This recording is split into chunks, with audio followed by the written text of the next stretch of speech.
priorité quand on lance une campagne de vaccination, c'est de toucher les personnes qui sont à la fois les plus fragiles et les plus exposées. Parce que si vous êtes fragile mais que vous ne rencontrez personne, il y a très peu de risques que vous attrapiez le Covid. Et si vous êtes très exposé mais que vous n'êtes pas fragile, il y a très peu de risques que vous ayez une forme sévère de Covid. Les réactions allergiques graves, on en a beaucoup entendu parler, elles existent. Leur nombre, ou plutôt leur proportion, est en train de diminuer au fur et à mesure qu'on vaccine. On s'aperçoit maintenant qu'on est probablement autour d'une personne sur 100 000, quelque chose comme ça.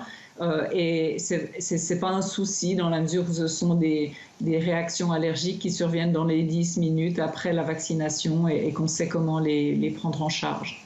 On n'a pas encore les 3-4 mois de recul qu'il faut pour pouvoir assurer que des maladies auto-immunes ne surviennent pas, puisqu'elles surviennent généralement dans les 3 mois après une vaccination, si elles surviennent.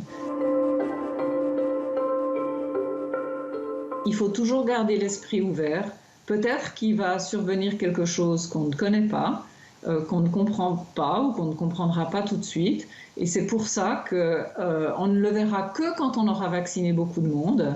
Et c'est pour ça qu'il faut d'abord vacciner ceux qui ont le plus grand bénéfice de cette vaccination, plutôt que de commencer par les jeunes en bonne santé.